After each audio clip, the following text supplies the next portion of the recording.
Last time, you learned about factorial, and that n factorial tells you the number of different orderings for n things. So, for example, 3 factorial is 3 times 2 times 1, which is 6. And that's because there are exactly 6 different ways you can put 3 things in order. There they are. There's the 6. So it's helpful to be able to think about this as a single idea. So if I say, how many ways could I put 10 things in order? You should think, aha, 10 factorial, right away. But you should also remember where it came from. Remember that the 10 factorial comes from us thinking, if I'm putting things in order, how many choices do I have for the first thing that I'm going to place? And so there's 10. And then how many choices do I have for the second thing? And there's 9 because I've already put one of them down, and so on. And we also introduced the idea of combinations.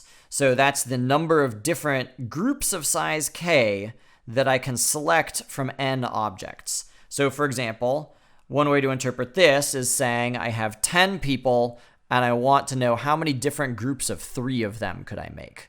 But in this case, the ordering doesn't matter because I just care who's in my group. I don't care the order in which I selected them. So here, David, Chris, and Maria is the same group as Maria, David, Chris. So we wouldn't want to count those as different. You pronounce that as 10, choose 3. And just like permutations, it's useful to be able to think about this as a single concept because you might need to use this in the context of a larger problem. And it's a piece of a larger problem that comes up pretty frequently.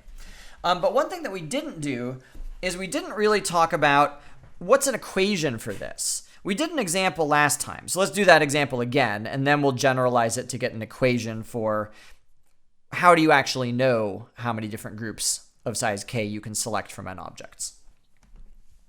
Okay, so let's say we're going to think about 5 choose 3. So here's our 5 objects. I want to know how many different groups could I end up with if I'm going to choose 3 of them to be in the group. We'll start by trying to count what are all of the different ways I can put 3 of them in some ordering. So in that case, I'm going to think about how many options do I have for the first thing I choose? And there's 5 options. And then how many options do I have for the next thing I'll choose? And there's 4 because I've already chosen one of them to be my first choice. And then how many options do I have for the thing I'm going to choose third? And now there's only 3 options.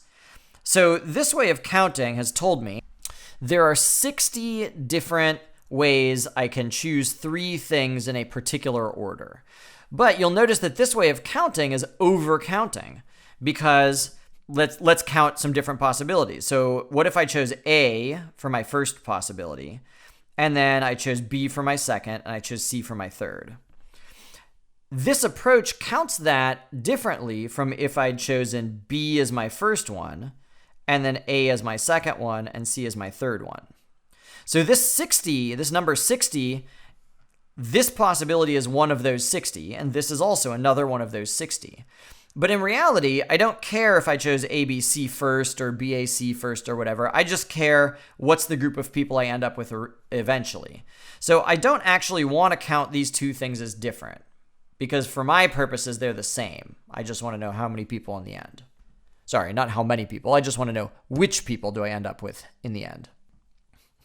So I'm going to end up dividing this by the number of different choices that are the same.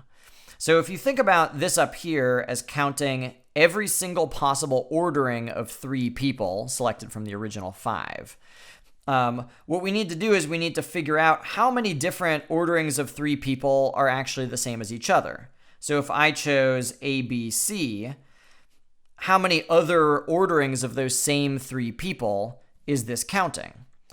And the answer is it's counting all of the orderings of any set of 3 people. So it's counting ABC, but it's also counting ACB and BAC and BCA and CAB and CBA. So for any group of 3 people, it's actually going to count all of the reorderings of those 3 people. So it's going to count a total of 6 orderings for each group that I just want to count once.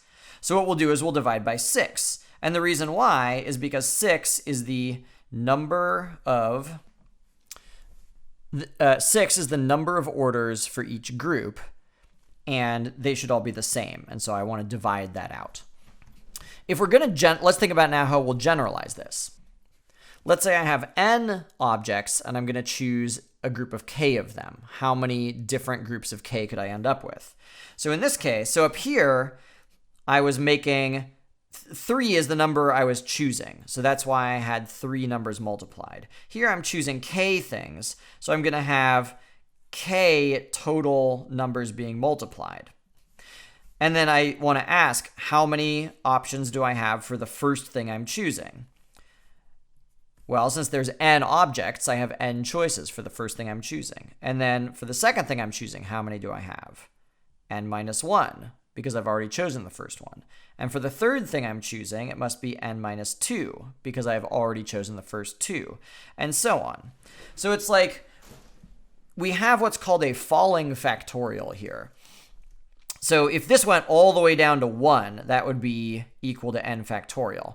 But the problem is we don't go all the way down to 1. We only have the first k terms.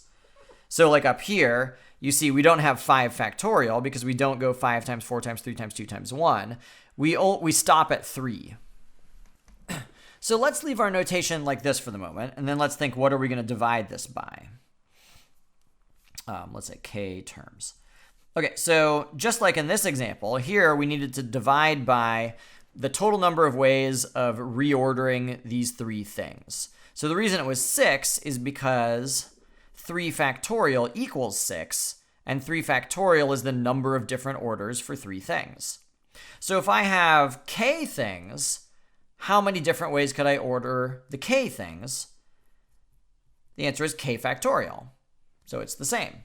So this actually is a perfectly fine equation that describes n choose k. This is not what you'd usually see in a textbook, though. This is equivalent to what you'd see in a textbook. But the textbook has a trick that will let you notate this sort of ... in the top a little bit more cleanly. Up here, remember I said this isn't a full 5 factorial because we don't include the 2 and the 1. The way that you would evaluate this if you were using the general formula is you would say 5 factorial in the numerator divided by 2 factorial times 3 factorial. And let's think for a second about why this is the same. If you imagine what is 5 factorial actually, it's 5, 4, 3, 2, 1. 2 factorial is 2 times 1. And then 3 factorial is, I'll just leave that as 3 factorial. So what I've done here is I've already pre-simplified what happens when these two divide each other. Look at what happens. I've got 5, 4, 3, 2, 1, but I'm dividing that by 2 times 1. So these terms cancel, and what I'm left over with is just the 5 times 4 times 3.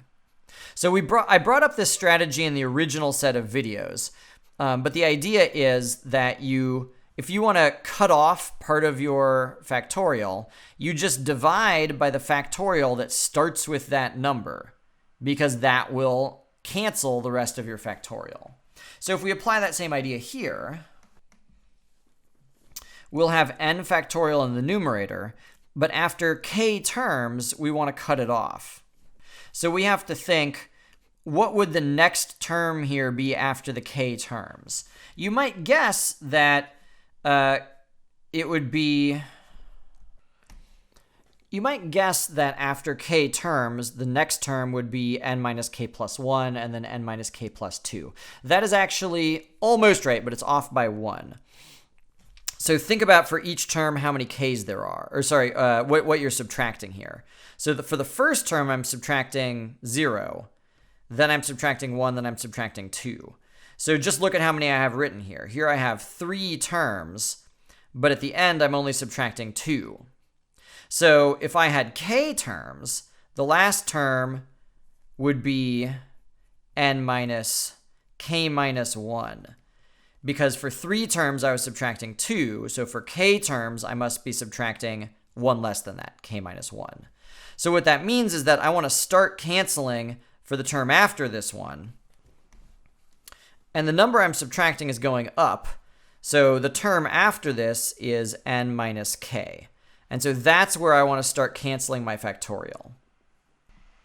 So using the same strategy I outlined up here, if we have n factorial divided by n minus k factorial, that's going to chop off the n factorial starting after k terms.